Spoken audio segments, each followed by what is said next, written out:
Livro Cristianismo e Espiritismo. De Leon Denis, 1898. Capítulo 9. Primeira parte. A nova revelação. O Espiritismo e a ciência. A nova revelação se efetua sob inesperadas formas, ou, antes, sob formas esquecidas, idênticas, contudo, às que revestiram as primeiras manifestações do cristianismo. Este havia começado pelo milagre. Foi com a prova material e a sobrevivência que a religião do Cristo se fundou. 96. Início da nota do redator. 96. Ver capítulo 5. Fim da nota do redator. O moderno espiritualismo se revela com o concurso do fenômeno. Ora, milagre e fenômeno são duas palavras para exprimir um só e mesmo fato. O sentido diferente que se lhe atribui dá à medida do caminho percorrido pelo espírito humano em 19 séculos. O milagre é superior à lei natural, o fenômeno submete-se a ela. Não há mais que o efeito de uma causa, a resultante de uma lei. A experiência e a razão têm demonstrado que o milagre é impossível. As leis da natureza, que são as leis divinas, não poderiam ser violadas, porque são elas que regulam e mantêm a harmonia do universo. Deus não pode a si mesmo desmentir. Os fenômenos de além-túmulo são encontrados na base de todas as grandes doutrinas do passado. Em todos os tempos, constantes relações mantinham unidos o mundo invisível e o visível. Na Índia, na Grécia e no Egito, esse estudo era privilégio de reduzido número de investigadores iniciados, os resultados obtidos se conservavam cuidadosamente ocultos. Para tornar esses estudos acessíveis a todos, para fazer conhecer as verdadeiras leis que regem o mundo invisível, para ensinar os homens a ver nesses fenômenos não mais uma ordem de coisas sobrenatural, mas um ignorado aspecto da natureza e da vida, eram necessários o imenso trabalho dos séculos, todas as descobertas da ciência, todas as conquistas do espírito humano em tal matéria. Era preciso que o homem conhecesse o seu verdadeiro lugar no universo, aprendesse a ponderar a fraqueza dos seus sentidos, a impotência destes para explorar, por si e sem auxílio, todos os domínios da natureza viva. A ciência, com as suas invenções, atenuou essa imperfeição dos nossos órgãos. O telescópio descerrou ao nosso olhar os abismos do espaço, o microscópio revelou o infinitamente pequeno. A vida apareceu por toda parte, no mundo dos infusórios como na superfície dos globos gigantescos, que rolam na profundeza dos céus. A física descobriu a transformação das forças, a radioatividade dos corpos e as leis que mantêm o equilíbrio universal. A química deu a conhecer as combinações da substância. O vapor e a eletricidade vieram revolucionar a face do globo, facilitar as relações dos povos e as manifestações do pensamento, a fim de que a ideia irradie e se propague na esfera terrestre, por todos os seus pontos.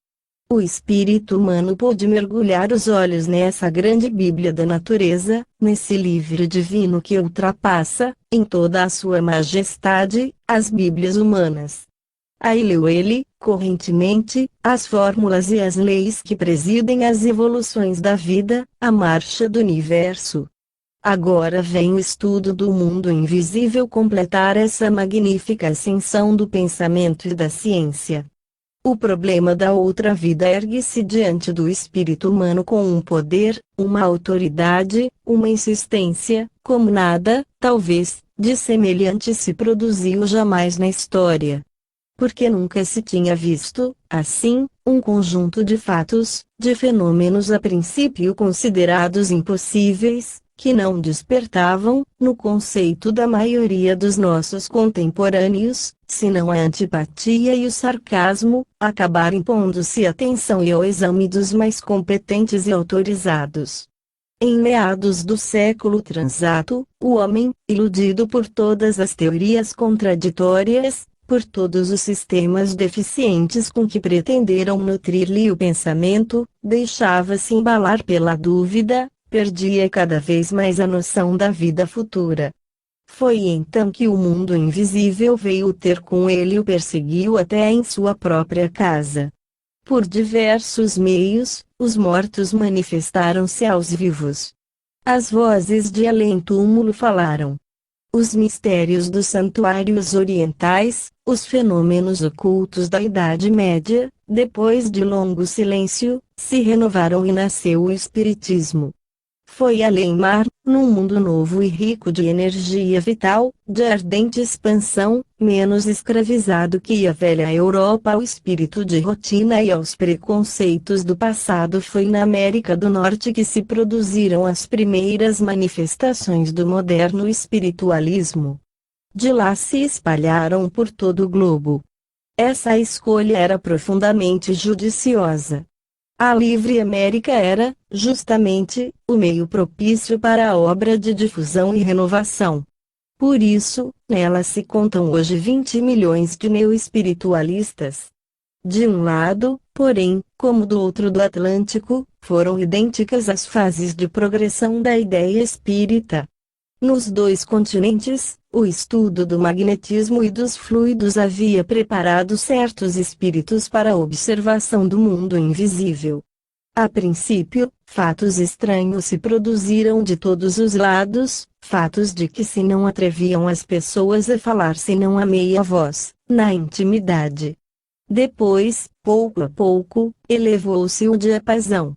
Homens de talento, sábios cujos nomes são outras tantas garantias de honorabilidade e sinceridade, ousaram falar bem alto de tais fatos e afirmá-los. Tratou-se de hipnotismo, de sugestão, vieram depois a telepatia, os casos de levitação e todos os fenômenos do espiritismo. Mesas giravam num doido rodopio, objetos se deslocavam sem contato, ressoavam pancadas nas paredes e nos móveis. Todo um conjunto de manifestações se produzia, vulgares na aparência, mas perfeitamente adaptadas às exigências do meio terrestre, ao estado de espírito positivo e séptico das sociedades modernas.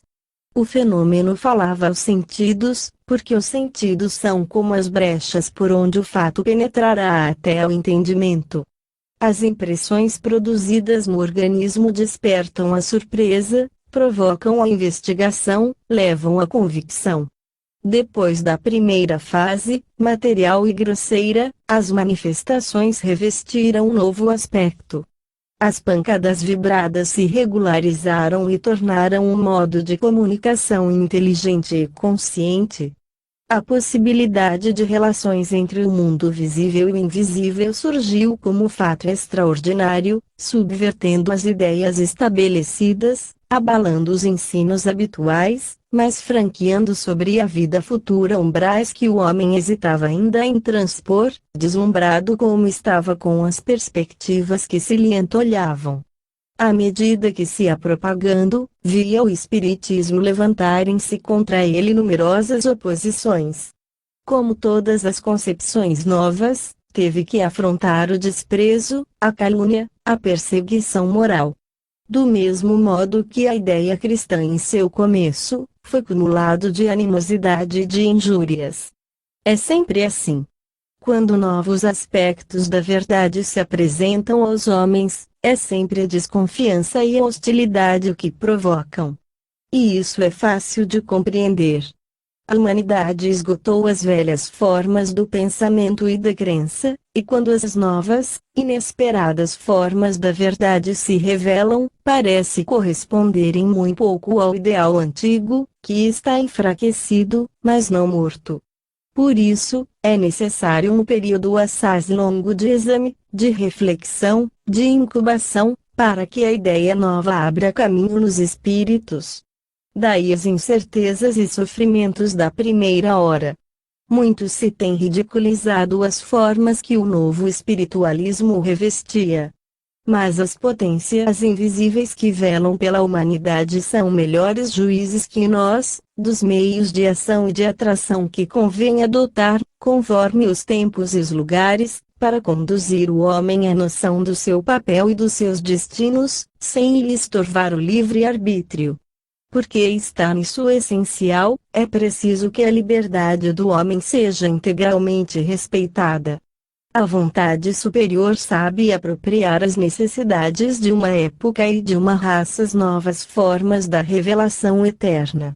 É ela que suscita no seio das sociedades os pensadores, os experimentadores, os sábios que indicarão o caminho a seguir e colocarão os primeiros marcos. Sua obra desenvolve-se lentamente. Fracos e insensíveis, a princípio, os resultados, mas a ideia penetra pouco a pouco nas inteligências. O movimento, embora imperceptível, não deixa, por isso mesmo, de ser às vezes mais seguro e mais profundo. Em nossa época, a ciência veio a ser a soberana mestra, a diretora do movimento intelectual.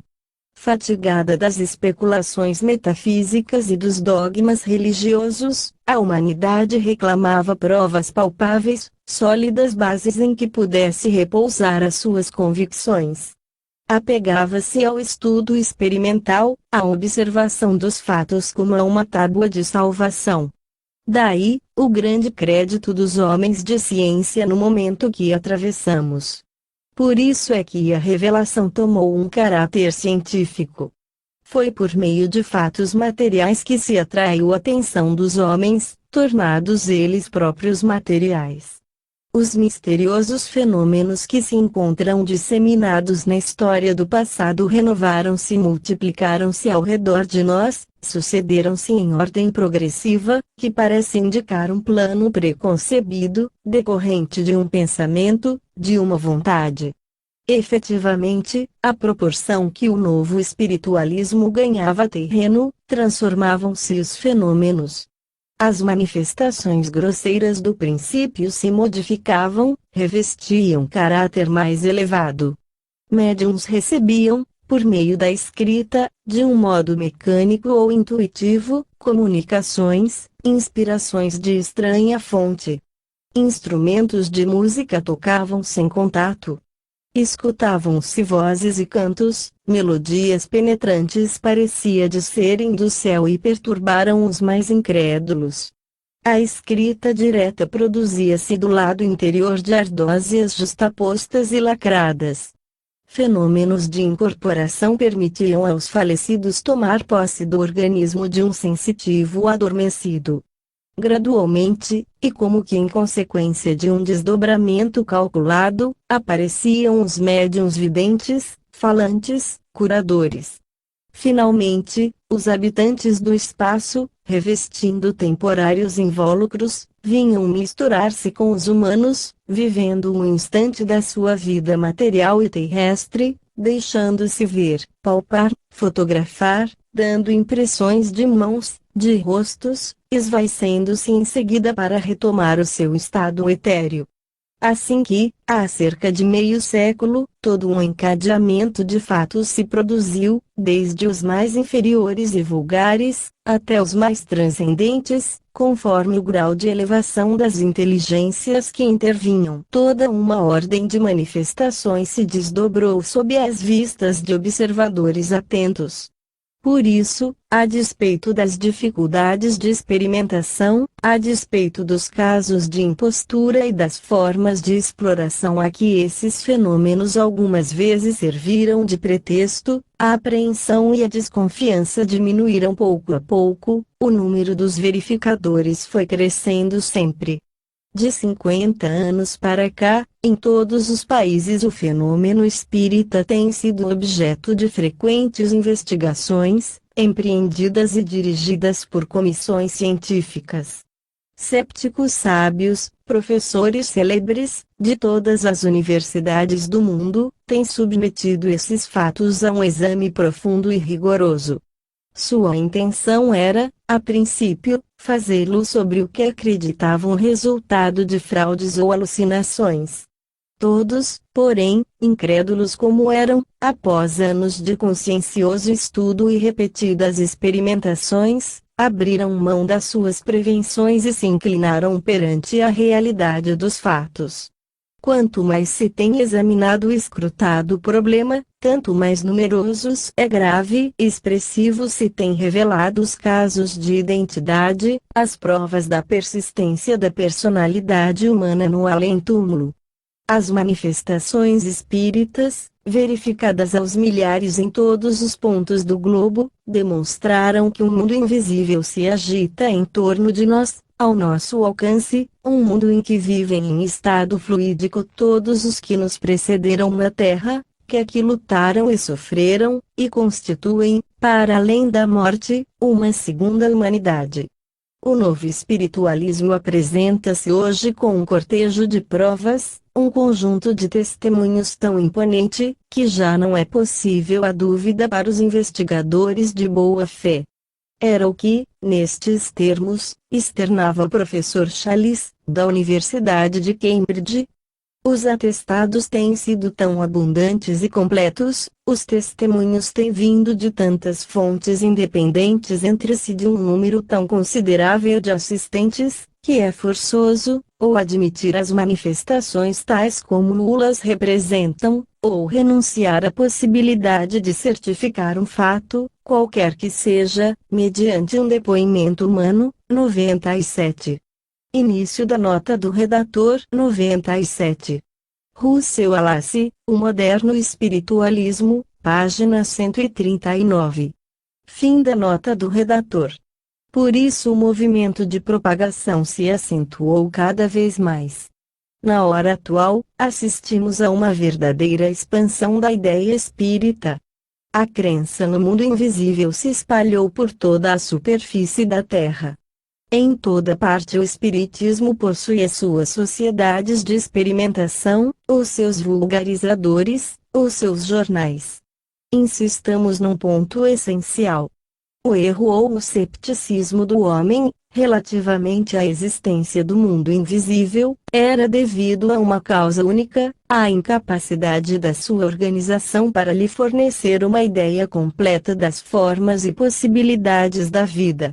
Perdemos de vista que os nossos sentidos, posto que se tenham desenvolvido e apurado, desde a origem da humanidade, ainda não percebem senão as mais rudimentares formas da matéria, seus estados sutis lhes escapam absolutamente. Daí a opinião, geralmente divulgada, de que a vida não era possível senão sob formas e com organismos semelhantes aos que nos afetam à vista. Daí a ideia falsa de que a vida não era, por toda parte, mais que uma imitação, uma reprodução do que vemos ao redor de nós. No dia em que, com o auxílio de poderosos instrumentos de óptica, o infinitamente grande e o infinitamente pequeno se patentearam, foi realmente necessário reconhecer que os nossos sentidos, reduzidos a si mesmos, não abrangiam senão um círculo muito restrito do domínio das coisas, um limitadíssimo campo da natureza, que, em definitivo, quase nada sabíamos da vida universal.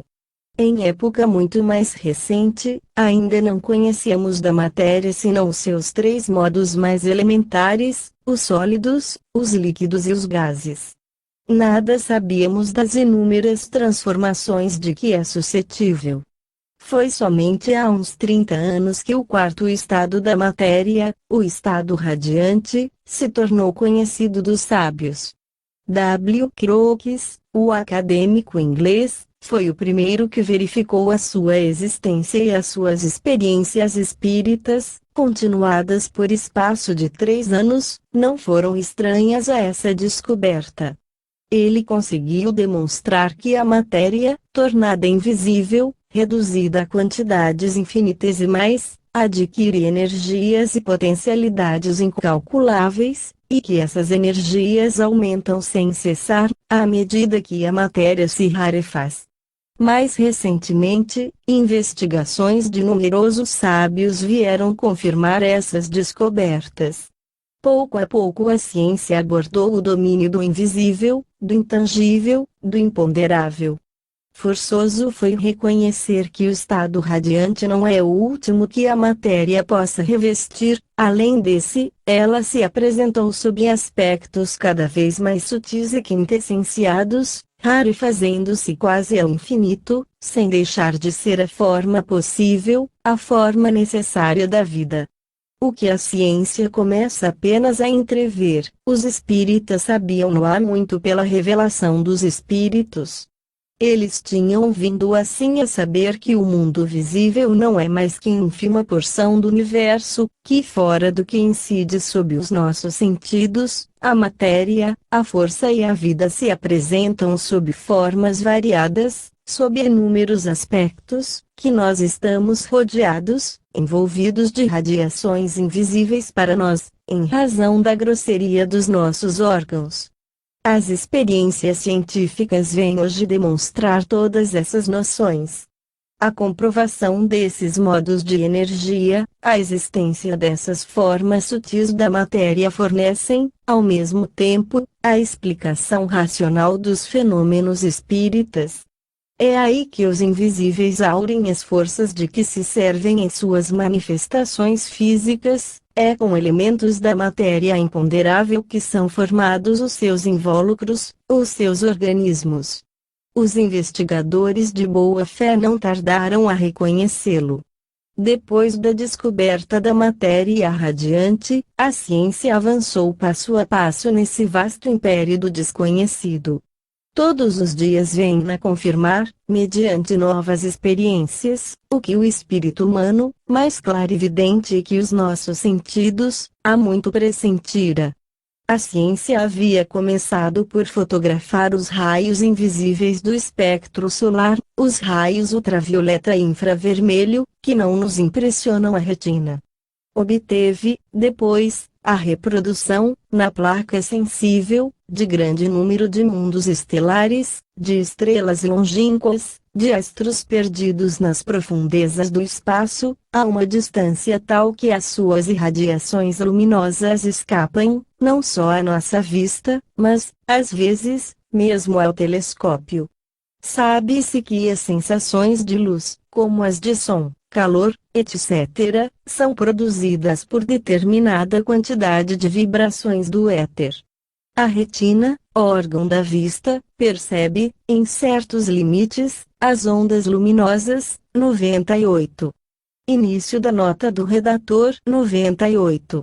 A retina, que é o mais perfeito dos nossos órgãos, percebe as ondulações etéreas desde 400 trilhões por segundo até 790 trilhões, isto é, tudo o que constitui a gama das cores, do vermelho, numa das extremidades do espectro solar, ao violeta, na outra extremidade. Fora daí, a sensação é nula. O professor Stokes conseguiu, entretanto, tornar visíveis os raios ultravioletas, fazendo-os atravessar um papel embebido em solução de sulfato de quinina, que reduz o número das vibrações. Do mesmo modo, o professor Tyndall tornou visíveis, por meio do calor, os raios infravermelhos, inapreciáveis à vista no estado normal. Partindo desses dados, podemos cientificamente admitir uma sequência ininterrupta de vibrações invisíveis, e daí deduzir que, se os nossos órgãos fossem suscetíveis de receber a sua impressão, poderíamos distinguir uma variedade inimaginável de cores ignoradas e também inúmeras formas, substâncias, organismos, que presentemente não se nos revelam, em consequência da imperfeição dos nossos sentidos. Fim da nota do redator. Além desses limites, escapa-lhe grande número de vibrações.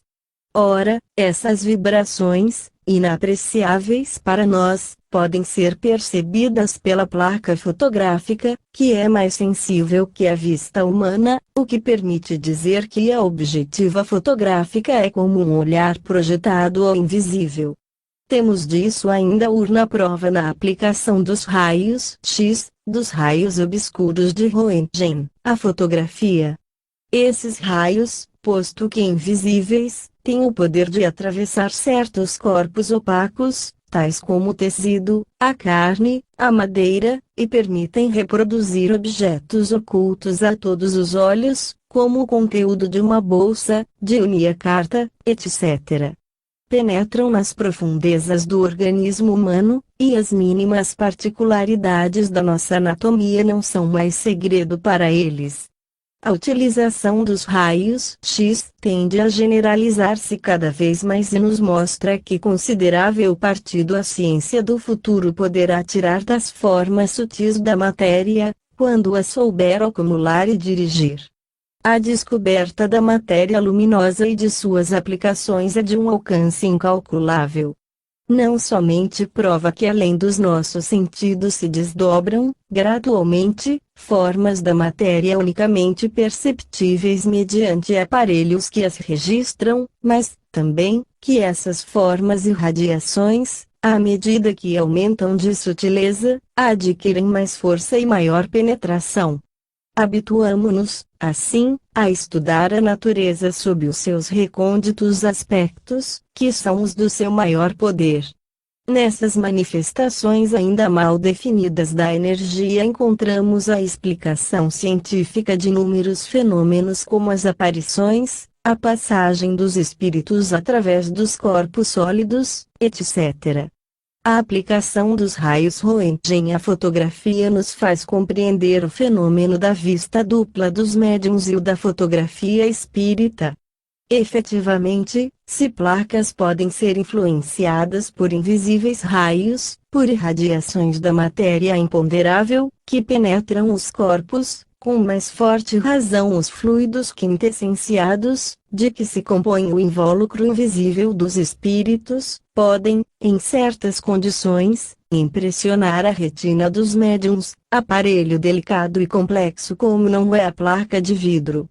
Assim é que, a cada dia, mais se fortifica o espiritismo pelo acréscimo de argumentos tirados das descobertas da ciência e que terminarão por abalar os mais obstinados cépticos. A fotografia das irradiações do pensamento vem de cerrar novo campo aos investigadores. Numerosos experimentadores, 99, conseguiram fixar na placa sensível as radiações do pensamento e as vibrações da vontade. Início da nota do redator 99. Ver, entre outras, a obra do Dr. Baraduc, A Alma Humana, Seus Movimentos, Suas Luzes. Fim da nota do redator. Suas experiências demonstraram que existe em cada ser humano um centro de radiações invisíveis, um foco de luzes que escapam à vista, mas podem impressionar as placas fotográficas. Quer apoiando os dedos na face que tem a gelatina, quer aplicando no alto do cérebro e na obscuridade, a face vítrea da placa, nesta se obtêm ondas, vibrações que variam de aspecto e intensidade sob a influência das disposições mentais do operador. Uniformes, regulares no estado normal, essas ondas se formam em turbilhões, em espirais, sob o influxo da cólera, estendem-se em lençóis, em largos eflúvios no êxtase, e se elevam em colunas majestosas durante a prece, como vapores de incenso. Conseguiu-se, mesmo, reproduzir nas placas o duplo fluídico do homem, centro de tais radiações. O Coronel de Rochas e o Dr. Barlemont obtiveram, na oficina fotográfica de Nadar, a fotografia simultânea do corpo de um médium e do seu duplo, momentaneamente separados, sem. Início da nota do redator sem. Ver Revista Espírita, novembro de 1894, com o facsímile e as obras do Coronel de Rochas, exteriorização da sensibilidade e exteriorização da motricidade. Análogos resultados se encontram no caso do médium Errode, e no caso afirmado pelo juiz Carter, Absakoff, Animismo e Espiritismo, páginas 78 e 79, assim como nos testemunhos do Sr. Glendinning, Borderland de julho de 1896. Ver também G. Delany, As Aparições Materializadas dos Vivos e dos Mortos, e H. D'Urville, O Fantasma dos Vivos. Fim da nota do redator. Como prelúdio de tantas outras provas objetivas, que adiante assinalaremos, a fotografia vem, Portanto, revelar a existência desse corpo fluídico que duplica e mantém o nosso corpo físico, desse invólucro sutil que é a forma radiante do espírito, dele inseparável durante a vida, como depois da morte. As placas fotográficas não são unicamente impressionadas pelas vibrações fluídicas do ser humano, igualmente o são por formas pertencentes ao mundo invisível, seres que existem, vivem e se movem em torno de nós, presidindo a todo um conjunto de manifestações que vamos passar em revista e que se não podem explicar de outro modo, que não pela sua presença e ação. Tais seres, pela morte libertados das necessidades e misérias da natureza humana, continuam a agir, graças a esse corpo fluídico imperecível, formado de elementos muitíssimo sutis da matéria, dos quais acabamos de falar e que até agora escapavam aos nossos sentidos, em seu estado normal. A questão do corpo fluídico, ou perispírito, posto que já por nós tratada em outras páginas, 101, necessita de novas explicações, porque nos faz melhor compreender a vida no espaço e o modo de ação dos espíritos sobre a matéria. Início da nota do redator 101. Ver capítulos 5 e 8. Depois da morte, capítulo 21 e no invisível, capítulo 3. Fim da nota do redator. É sabido que as moléculas do nosso corpo físico estão submetidas a constantes mutações. Todos os dias o nosso invólucro carnal elimina e assimila um certo número de elementos. O corpo, desde as partes moles do cérebro até as mais duras parcelas da carcaça óssea, renova-se integralmente dentro de certo número de anos. Em meio dessas correntes incessantes, subsiste em nós uma forma fluídica original, compressível e expansível, que se mantém e perpetua. É nela, no desenho invisível que apresenta, que se vê incorporar, fixar, as moléculas da matéria grosseira. O perispírito é como o molde, o esboço fluídico do ser humano. É por isso que, quando com a morte se efetua a separação, o corpo material tomba e imediatamente se desorganiza e decompõe. O perispírito é o invólucro permanente do espírito, ao passo que o corpo físico não passa de invólucro temporário, veste emprestada, que tomamos para realizar a peregrinação terrestre. O perispírito existia antes do nascimento e sobrevive à agudo morte. Ele constitui, em sua íntima ligação com o espírito, o elemento essencial e persistente da nossa individualidade, através das múltiplas existências que nos é dado percorrer. 102. Início da nota do redator 102. Segundo o Sr. Gabriel Delany, que se aplicou a um estudo consciencioso e aprofundado do corpo fluídico, o perispírito é um verdadeiro organismo fluídico, um modelo em que se concreta a matéria e se organiza o corpo físico. É ele que dirige automaticamente todos os atos que concorrem para a manutenção da vida. Sob o influxo da força vital, dispõe as moléculas materiais de conformidade com um desenho, um plano determinado, que representa todos os grandes aparelhos do organismo, respiração, circulação, sistema nervoso, etc., que são as linhas de força. É esse modelo, esse invisível desenho ideal pressentido por Claude Bernard, que mantém a estabilidade do ser no meio da renovação integral da matéria organizada. Sem ele, a ação vital poderia tomar todas as formas, o que não se verifica. É igualmente de acordo com esse plano fluídico perispiritual que é regulada a evolução embriogênica do ser, até a organização completa. Ver G. Delany, a evolução anímica e as aparições materializadas dos vivos e dos mortos. Fim da nota do redator. É pela existência desse corpo fluídico, pelo seu desprendimento durante o sono, quer natural, quer provocado, que se explicam as aparições dos fantasmas dos vivos e, por extensão, as dos espíritos dos mortos. Havia-se já podido verificar, em muitos casos, que o duplo fluídico de pessoas vivas se afastava, em certas condições, do corpo material para aparecer e manifestar-se à distância. Esses fenômenos são conhecidos sob a denominação de fatos telepáticos. 103. Início da nota do redator. 103. Ver nota complementar número 13. Fim da nota do redator. Desde então, tornava-se evidente que, se durante a vida a forma fluídica pode agir fora e sem o concurso do corpo, já não podia a morte ser o termo da sua atividade. No estudo especial dos fenômenos de exteriorização da sensibilidade e da motricidade, o coronel de Rochas e, com ele, os professores Richet e Sabatier, o Dr. Dariex, os senhores de Gramont e de Waterville, haviam abordado o domínio das provas experimentais, donde resultou a certeza da ação do duplo fluídico, à distância.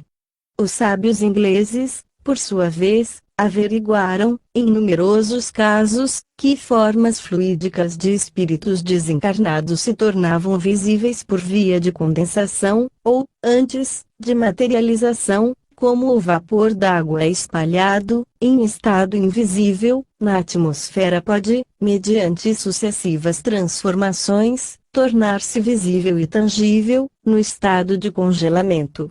O perispírito é para nós invisível no seu estado ordinário, sua essência sutil produz um número de vibrações que ultrapassa o nosso campo de percepção visual. Nos casos de materialização, o espírito é obrigado a absorver dos médiuns, ou de outras pessoas presentes, fluidos mais grosseiros, que assimila aos seus, a fim de adaptar o número de vibrações do seu invólucro à nossa capacidade visual. A operação é delicada, inçada de dificuldades. Entretanto, os casos de aparição de espíritos são numerosos e se apoiam em respeitáveis testemunhos. O mais célebre é o do espírito Cathy King que, durante 3 anos, se manifestou em casa de W. Crookes, o acadêmico inglês, com o concurso da médium Florence Cook. O próprio W. Crookes descreveu essas experiências em uma obra muito vulgarizada, 104. Cathy King e Florence Cook foram vistas lado a lado. Eram de estatura e fisionomia diferentes e distinguia-se entre si por muitas particularidades. Início da nota do redator. 104. Investigações sobre os fenômenos do espiritualismo, Lei Marie, editor. Fim da nota do redator. O testemunho de W. Crookes é confirmado pelos doutores Gully e Seston, príncipe de Saint-Genstein, de Harrison, B. Coleman, Sergeant Cox, Varley, engenheiros eletricistas, senhores Florence Mariat, etc., que assistiram, em diferentes lugares, às aparições de Cathy. Em vão procuraram, muitas vezes, insinuar que o Sr. Crookes se havia retratado de suas afirmações. Em 7 de fevereiro de 1909, W. Stead, diretor da Review of Reviews, escrevia ao New York American: estive com o Sr. C.H. W. Crookes no Ghost Club, onde fora jantar, e ele me autoriza a declarar o seguinte: depois das experiências que, em matéria de espiritualismo, há 30 anos comecei, não vejo motivo algum para modificar minha precedente opinião. Outro caso célebre é o do espírito Abdullah, relatado por Aksakov, conselheiro de Estado russo, em sua obra Animismo e Espiritismo. O espírito era de tipo oriental e a sua forma tinha mais de 1,80 metros de altura, ao passo que o médium Eglinton era de pequena estatura e de tipo anglo-saxônico muito acentuado.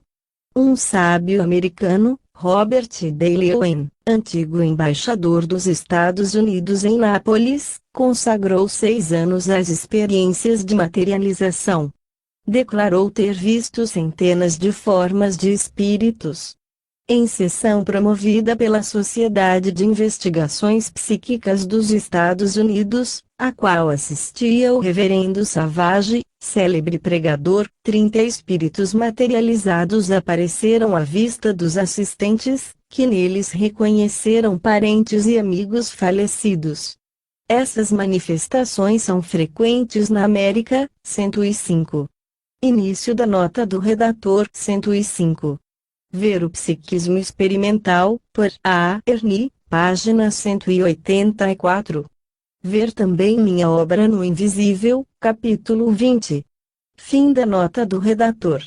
O professor Lombroso, de Turim, conhecido em todo o mundo por seus trabalhos de fisiologia criminalista, fala também de várias aparições que se produziram em sua presença, com a médium Eusápia Paladino.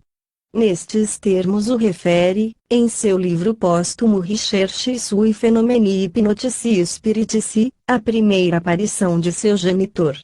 Em Gênova, 1902, estava médium em estado de semi-inconsciência e eu não esperava obter fenômeno de importância. Antes da sessão, havia-lhe pedido que deslocasse, em plena luz, um pesado tinteiro de vidro. Em tom de voz muito comum, respondeu-me ela. Por que te ocupas com essas ninharias? Eu sou capaz de coisa bem diferente, sou capaz de te fazer ver tua mãe. Nisso é que deverias pensar. Impressionado com semelhante promessa, ao fim de meia hora de sessão assaltou-me o mais intenso desejo de vê-la realizado e ao meu pensamento a mesa respondeu com 3 pancadas. De repente, estávamos em meia obscuridade, com a luz vermelha, vi sair do gabinete uma forma pequenina, como era de minha mãe. Convém notar que a estatura de Eusápia é superior, pelo menos 10 centímetros, à de minha mãe. O fantasma estava envolto num véu, fez o giro completo em torno da mesa até chegar ao pé de mim, murmurando palavras que muitos ouviram, mas que minha semissurdez impediu-me de perceber. Ao tempo em que, tomado de comoção, lhe suplicava mais repetisse, diz-me ela, Cesare, meu filho. O que, devo confessar, não era hábito seu. Ela era, com efeito, veneziana e tinha o hábito regional de me dizer, meu filho. Pouco depois, a meu pedido, afastou um momento o véu e me deu um beijo. A páginas 93 da mencionada obra lê-se que a mãe do autor lhe reapareceu umas 20 vezes ainda, no curso das sessões de Eusápia. A objeção favorita dos incrédulos, relativamente a esse gênero de fenômenos, é que eles se produzem na escuridade, tão propícia a fraudes. Há nessa objeção uma parte de verdade, por nossa vez, não tem vacilado em denunciar escandalosas fraudes, mas é preciso notar que a escuridade é indispensável às aparições luminosas, que são as mais comuns. A luz exerce ação dissolvente sobre os fluidos, inúmeras manifestações não podem ter bom êxito senão com a sua exclusão. Há, entretanto, casos em que certos espíritos puderam aparecer à luz fosfórea. Outros se desmaterializam à plena luz. Sob as irradiações de 3 bicos de gás, viram Katy e King fundir-se pouco a pouco, dissolver-se e desaparecer. 106. Início da nota do redator. 106. Revue Scientifique et Morale do Spiritisme, dezembro de 1909 e janeiro de 1910. Fim da nota do redator. A esses testemunhos temos o dever de acrescentar o nosso, relatando um fato de nosso conhecimento pessoal. Durante 10 anos praticamos essa ordem de estudos, com o concurso de um médico de Tours, o Dr. A., e de um capitão arquivista do 94º Corpo. Por intermédio de um deles, mergulhado em sono magnético, os invisíveis nos prometiam, havia muito tempo, uma materialização, quando, uma tarde, achando-nos os três reunidos no consultório do amigo, portas cuidadosamente fechadas e penetrando ainda suficiente claridade pela ampla janela, de modo que nos permitia ver distintamente os menores objetos, ouvimos três pancadas em dado ponto da parede. Era o sinal convencionado. Tendo-se os olhos voltados para esse lado, vimos surgir do meio da parede, sem qualquer solução de continuidade, uma forma humana, de estatura média. Aparecia de perfil, mostrando a princípio os ombros e a cabeça. Gradualmente, foi-se apresentando todo o corpo. A parte superior desenhava-se perfeitamente, os contornos eram nítidos e precisos. A parte inferior era mais vaporosa e formava apenas uma confusa massa. A aparição não caminhava, deslizava. Depois de atravessar lentamente a sala, a 2 passos de nós, foi entranhar-se e desaparecer na parede oposta, num ponto que não apresentava abertura alguma. Pudemos contemplá-la durante cerca de 3 minutos e as nossas impressões, confrontadas logo após, acusavam perfeita identidade. As materializações e aparições de espíritos encontram, como vimos, obstáculos que, forçosamente, lhes limitam o número. O contrário se dá com certos fenômenos de ordem física e de variadíssima natureza, os quais se propagam e multiplicam, cada vez mais, em torno de nós. Vamos examinar sucintamente esses fatos em sua escala progressiva, no ponto de vista do interesse que oferecem e da certeza que deles resulta, relativamente à vida livre do espírito. Em primeira linha vem o fenômeno hoje tão comum, das casas mal assombradas. São habitações frequentadas por espíritos de ordem inferior, nas quais se entregam eles a ruidosas manifestações. Pancadas, sons de toda a ordem, desde os mais fracos até os mais retumbantes, fazem vibrar os soalhos, móveis, paredes e o próprio ar. A louça é mudada e quebrada, pedras são atiradas de fora para dentro dos aposentos. Os jornais trazem, frequentemente, narrativas de fenômenos desse gênero. Mal cessam num ponto, reproduzem-se noutros, quer na França, quer no estrangeiro, despertando atenção pública. Em certos lugares, como em Valência, em Brie, em Iseuris, em Driloire, em At, Brabant, em Agen, em Turim, etc., duraram meses inteiros, sem que os mais hábeis policiais tivessem conseguido descobrir uma causa humana para tais manifestações. É o seguinte, sobre o assunto, o testemunho de Lombroso, que escrevia na leitura. Os casos de casas mal assombradas, em que durante anos se reproduzem aparições ou ruídos, em concordância com a narração de mortes trágicas, observados sem a presença dos médiuns, militam a favor da ação dos falecidos.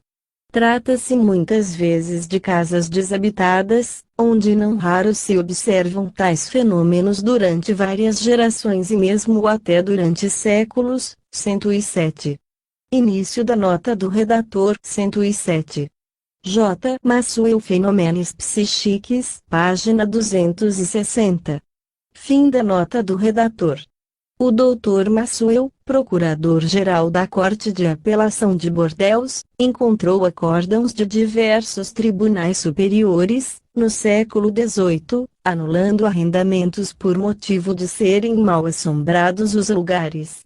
Esses fatos se explicam pela ação malfazeja de seres invisíveis que desabafam, post-mortem, ódios nascidos, no mundo, de más relações anteriores, de prejuízos causados por certas famílias ou indivíduos, que por esse motivo se tornam vítimas da perniciosa influência desses desencarnados.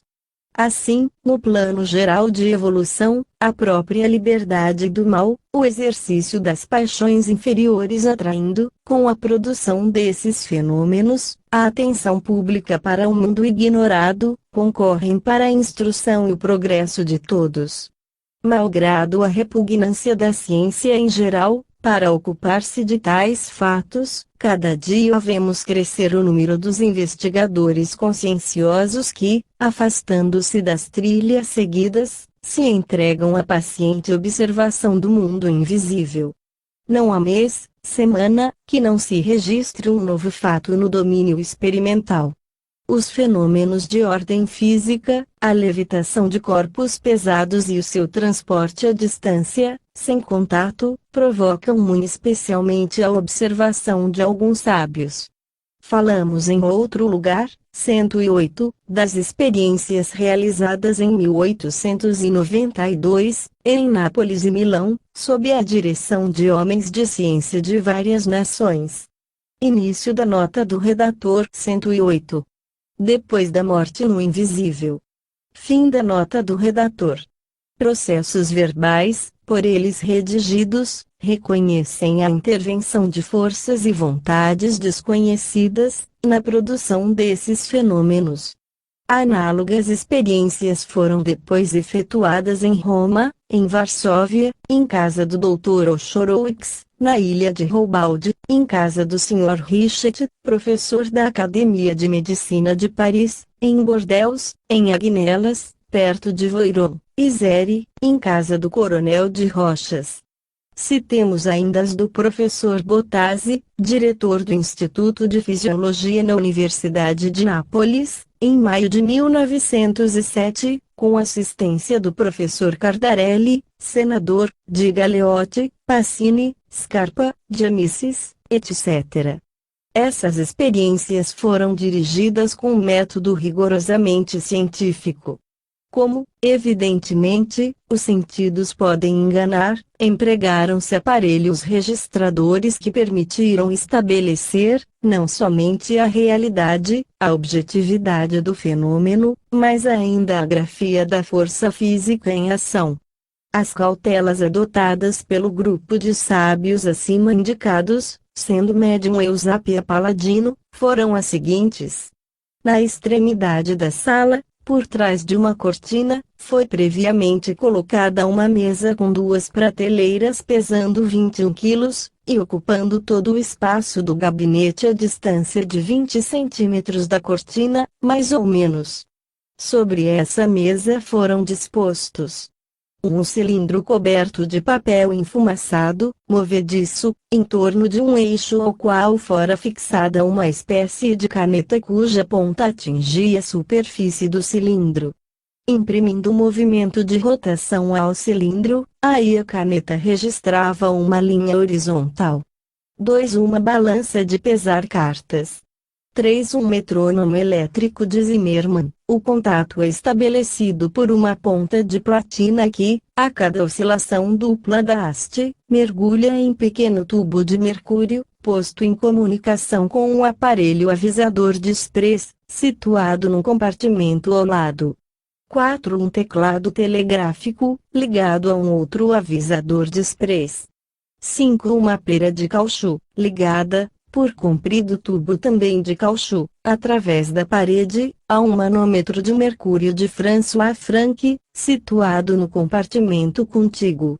Nessas condições, todos os aparelhos descritos foram impressionados, à distância, estando as mãos de Eusápia seguras por 2 experimentadores e formando círculo em torno dela todos os assistentes. Por toda parte foi verificado o deslocamento de móveis, sons de instrumentos, sem contato, levitação de corpos humanos, levantamento de cadeiras com as pessoas que as ocupavam. O professor Lombroso fala de um guarda-louça que avançava como um paquiderme. Todas essas manifestações se poderiam explicar, indiferentemente, por causas exclusivamente materiais, pela ação de forças inconscientes. A força psíquica, exteriorizada pela criatura humana, bastaria, por exemplo, para explicar o movimento de mesas e outros objetos à distância e, por extensão, todos os fenômenos que não acusam a ação de uma inteligência estranha dos assistentes.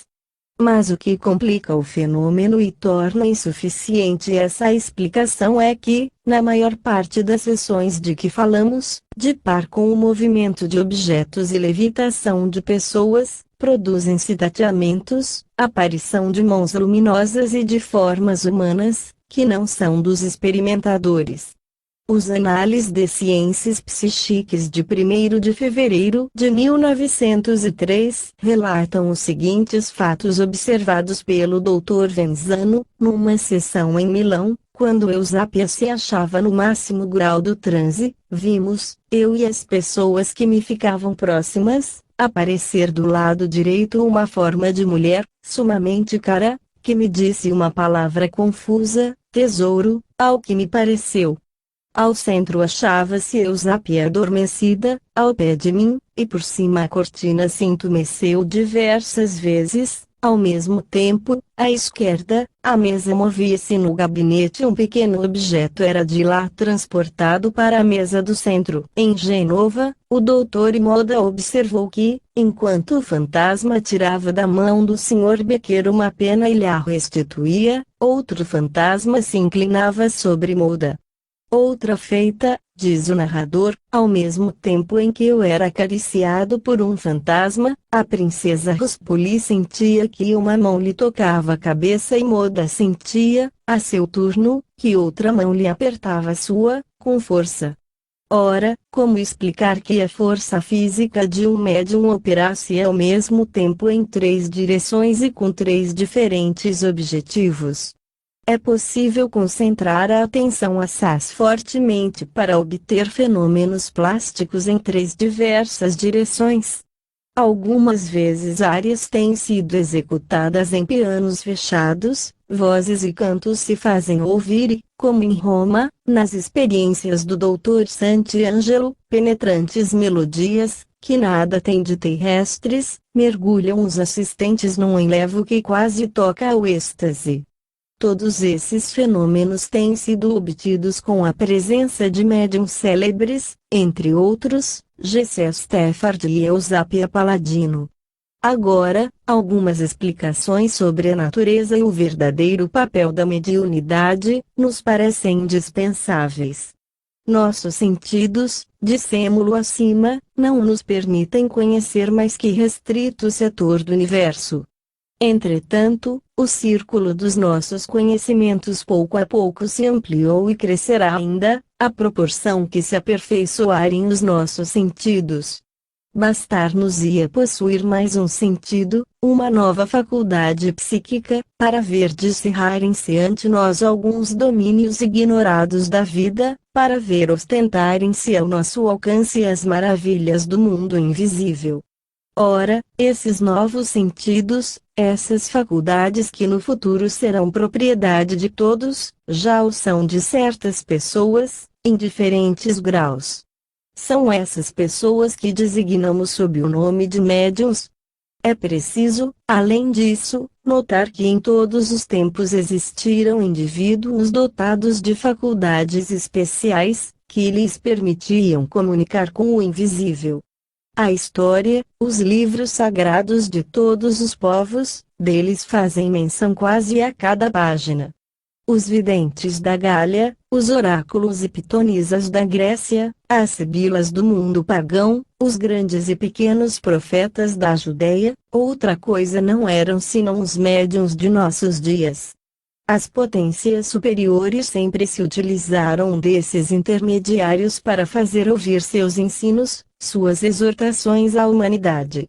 Só os nomes mudam, os fatos permanecem os mesmos, com a única diferença de que esses fatos se produzem em maior número, sob mais variadas formas, quando chega para a humanidade a hora de começar um ciclo, uma nova ascensão para essas culminâncias do pensamento, que são o objetivo da sua trajetória.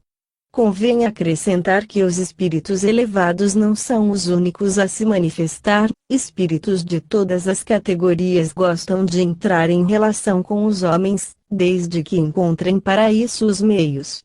Daí, a necessidade de distinguir, nas comunicações, o que procede de cima e o que vem de baixo, o que emana dos espíritos de luz e o que provém dos atrasados. Há espíritos de todos os caracteres e de todas as elevações, há mesmo, ao redor de nós, muito maior número de inferiores que de adiantados. São aqueles que produzem os fenômenos físicos, as manifestações estrondosas, tudo, que é de índole vulgar, manifestações todavia úteis, como demonstramos, pois que nos facultam o conhecimento de todo um mundo ignorado ou esquecido. Nesses fenômenos os médiuns desempenham um papel passivo, à semelhança do das pilhas, na eletricidade. São produtores, acumuladores de fluidos e é neles que os espíritos aurem as forças necessárias para atuar sobre a matéria. Encontra-se essa categoria de médiuns um pouco por toda parte, até nos meios pouco esclarecidos. Seu concurso é puramente material, suas aptidões são antes um predicado físico que indício de elevação. Muito diferente é a parte dos médiuns nos fenômenos intelectuais, de todos os mais interessantes e nos quais melhor se revela a personalidade das inteligências invisíveis. É por eles que nos vêm os ensinos, as revelações que fazem do espiritismo não somente um campo de explorações científicas, mas ainda, conforme a expressão de Russell Wallace, um verbo, uma palavra. Passemos em revista alguns desses fenômenos. O da escrita direta deve, em primeiro lugar, atrair nossa atenção. Em certas circunstâncias, vê-se aparecer em folhas de papel cobertas de escrita de origem não humana, 109. Início da nota do redator, 109. Ver no Invisível, capítulo 18. Fim da nota do redator. Nós mesmos assistimos à produção de muitos fatos dessa natureza. Um dia, entre outros, em Orange, no correr de uma sessão de espiritismo, vimos descer pelo espaço, por cima de nossa cabeça, um pedaço de papel que parecia sair do teto e que veio, lentamente, cair no chapéu colocado em cima da mesa, ao pé de nós. 2 linhas com uma letra fina, 2 versos estavam nele escritos. Exprimiam um aviso, uma predição que nos dizia respeito e que mais tarde se realizou. A maior parte das vezes esse fenômeno se produz em ardósias duplas, fechadas, seladas, carimbadas, no interior das quais se coloca um fragmento de lápis. A comunicação é redigida em presença dos assistentes, às vezes em língua estrangeira, desconhecida do médium e das pessoas presentes, e responde a perguntas por estas formuladas. O Dr. Gibier estudou esse gênero de manifestações durante 33 sessões, com o concurso do médium Slade, 110. Início da nota do redator, 110. Ver Espiritismo ou Faquirismo Ocidental, pelo Dr. Gibier. Fim da nota do redator. Censuraram este último por experimentar fora das vistas dos assistentes, colocando as ardósias debaixo da mesa. Citaremos, portanto, de preferência o caso do médium Eglinton, relatado na obra do professor Stainton Moses, da Universidade de Oxford, intitulada Psicografia. Aí o fenômeno se produzia em plena luz, à vista de todos. Nessa obra ele fala de uma sessão a que assistia o Sr. Gladstone. O grande estadista inglês escreve uma pergunta na ardósia e volta imediatamente, adaptando-a a uma outra, um pedaço de lápis é colocado no intervalo. Amarram-se as 2 ardósias, sobre as quais o médium coloca a extremidade dos dedos para estabelecer a comunicação fluídica. Pouco depois, ouve-se o ranger do lápis. O olhar penetrante do Sr. Gladstone não se desviava do médium. Nessas condições de rigorosa verificação, foram obtidas respostas em várias línguas, algumas das quais ignoradas do médium, respostas em perfeita concordância com as perguntas formuladas. A Revue Spirit de abril de 1907 relata as experiências de escrita direta efetuadas pelo Dr. Roman Urix, chefe de clínica do Hospital de Bialy-Camien, na Galícia. Assim se exprime ele. Muito tempo me ocupei de espiritismo. Tenho agora um médium com quem durante 3 meses realizei experiências, 2 vezes por semana, e obtive fenômenos verdadeiramente interessantes. Esse médium é uma camponesa absolutamente ignorante. Frequentou a escola de sua aldeia 2 anos apenas, lê com dificuldade e escreve mal. Está empregada como criada de uma senhora R, em Bialy-Camien. As sessões, efetuadas em minha casa, assistem, além de mim e do médium, essa senhora R e um amigo, o Dr. W. Obtivemos a escrita direta. O que é notável e, que o saiba, inteiramente novo, é o modo pelo qual a obtivemos. Tenho visto muitas vezes a escrita produzida entre 2 ardósias ou no papel, com um lápis, num quarto em condições de escuridade, mas as precauções que tomamos foram de tal ordem que excluem absolutamente qualquer possibilidade de fraude, não só da parte do médium, como de qualquer outra pessoa. Quis ver sem resquício de dúvida, como se produzia a escrita. Fiz, por conseguinte, construir, com o consentimento da inteligência diretora, o seguinte aparelho. Uma caixinha de madeira, A, B, C, D, munida, em lugar da tábua dianteira B, D, de um saco em forma de funil S, feito de um tecido de seda escura, flexível mas encorpado, de 50 centímetros de comprimento. Na extremidade desse saco foi adaptado um pequeno tubo H, com um lápis, MN, introduzido de tal sorte que a parte posterior do lápis, mesmo o lápis quase todo, fica dentro da caixa, ficando a ponta aguçada N saliente do tubo H e apoiada numa folha de papel P. O interior da caixa é inteiramente escuro e o saco em nada impede os movimentos do lápis. Com essa disposição logramos obter, à plena luz, com extrema rapidez e absoluta segurança, comunicações escritas por um processo visível aos olhos de todos. O médium coloca as mãos no tampo superior C, D e, ao fim de alguns minutos, começa a escrita, enquanto a parte inferior do saco se entumece, como se mão oculta se houvesse introduzido no interior. É em tais condições e por esse único meio que atualmente nos comunicamos com a inteligência invisível. Quanto ao conteúdo das mensagens, às vezes muito longas, é consideravelmente superior à inteligência do médium e excede não raro a capacidade dos outros assistentes, pois que frequentemente recebemos comunicações em alemão e em francês. O médium não fala senão o dialeto eslavo, e um dia recebemos uma mensagem de 5 páginas, em inglês, língua que nenhum de nós conhece. As mensagens são, às vezes, muito engenhosas e sugestivas. Assim, uma noite, perguntei se os espíritos eram imateriais. Sim, em certo sentido, foi-me respondido.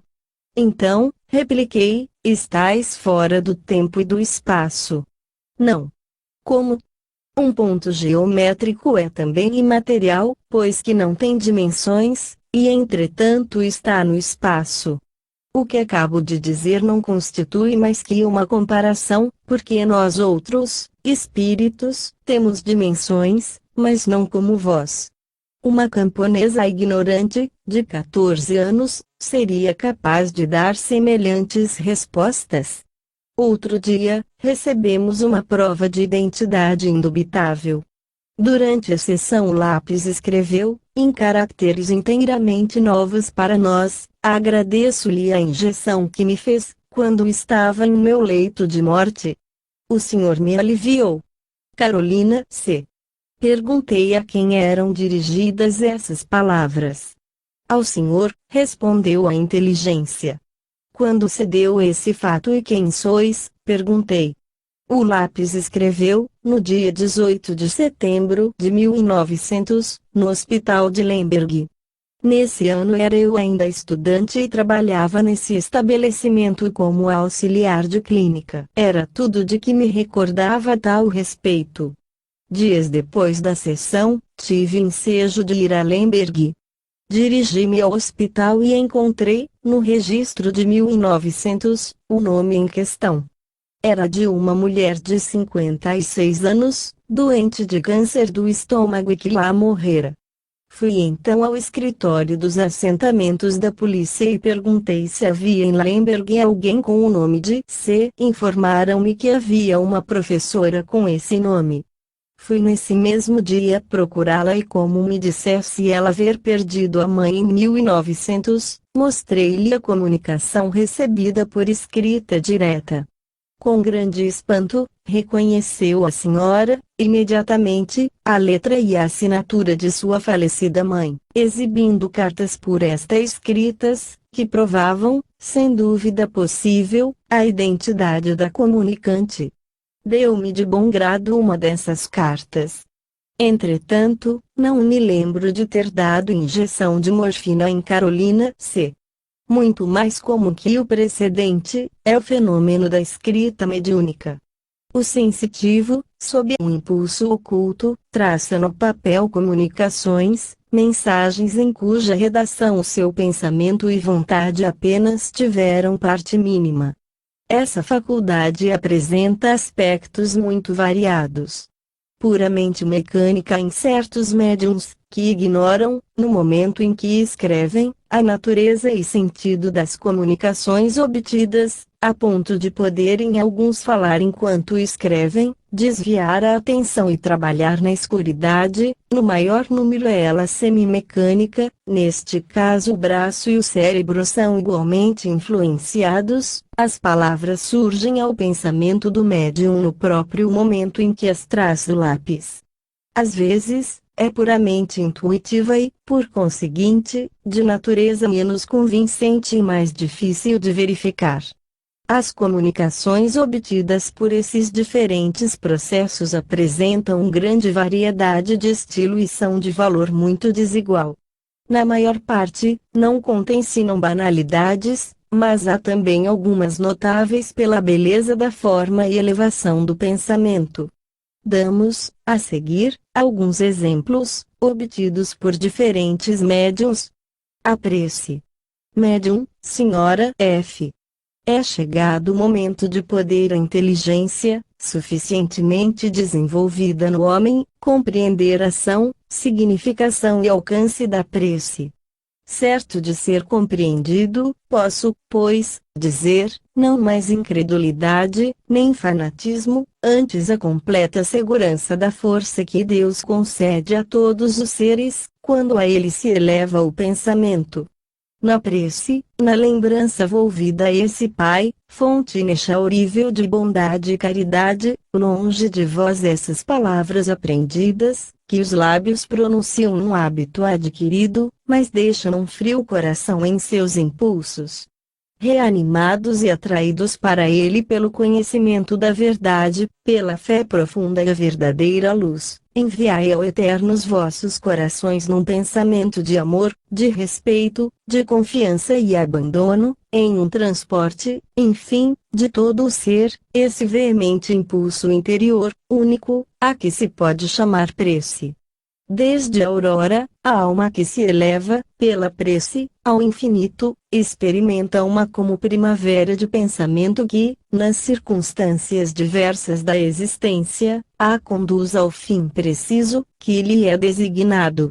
A prece conserva a infância, essa inocência em que sentiza ainda a pureza, reflexo do repouso que a alma fruiu no espaço.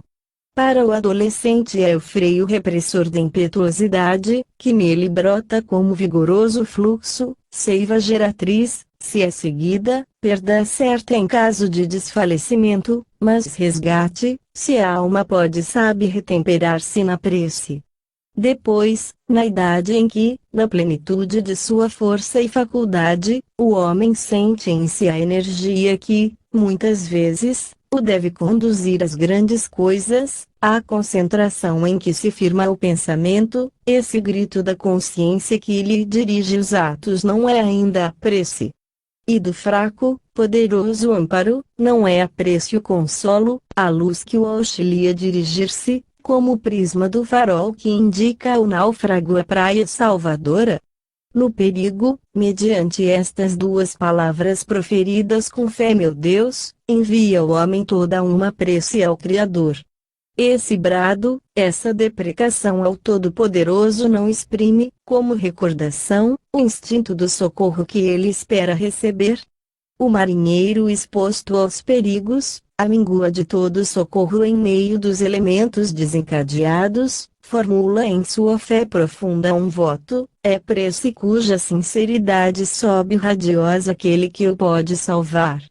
E quando ruge na terra a tempestade, grandes e pequenos tremem ao considerar a própria impotência e, a essa voz poderosa que repercute nas profundezas da terra, oram e confiantes dizem estas palavras: Deus, preserva-nos de todo perigo.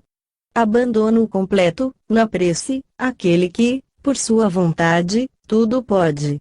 Quando chega a idade em que nos desaparece a força, em que os anos fazem sentir todo o seu peso, em que a alma ensombrada pelos sofrimentos, pela fraqueza que a invade, se sente incapaz de reagir, quando, finalmente, o ser se vê acabrunhado pela inação, a prece, caudal refrigerante, lhe vem acalmar e fortalecer as derradeiras horas que deve permanecer na terra. Em qualquer idade, quando vos assediam as provas, quando sofre o corpo e, sobretudo, o coração amargurado já não deixa repousar feliz o pensamento no que consola e atrai, a prece, unicamente a prece, reclamam a alma, o pensamento, o coração, a calma que já não possuem. Quando encarnado, na plenitude de suas energias, inspirado pelo desejo do belo e do grande, refere suas aspirações a tudo que o rodeia, pratica o bem, torna-se útil, auxilia os desgraçados e, celeste prece, força do pensamento, em seus atos é amparado pelo fluido poderoso que do além se lhe associa, constante e invisível cadeia do encarnado com os desencarnados e, para mim, prece. Direi, pois, a todos que a bondade inspira, aos que, neste século em que o pensamento inquieto investiga sem firmeza, sentem a necessidade de uma fé profunda e regeneradora. Ensinai a prece à criança, desde o berço. Todo ser, mesmo no extravio das paixões, conserva a lembrança da impressão recebida no limiar da vida e torna a encontrar como consolação, no crepúsculo da existência percorrida, o encanto ainda presente dos anos abençoados em que a criança, iniciando-se na vida, respira sem temor, vive sem inquietação, proferindo nos braços de sua mãe este nome tão grande e tão doce, Deus, que ela lhe ensina a murmurar. Aurindo força e convicção nessa piedosa lembrança, ele repetirá com toda a confiança, no último adeus da terra, a prece aprendida no primeiro sorriso. Assinado, Jerônimo de Praga.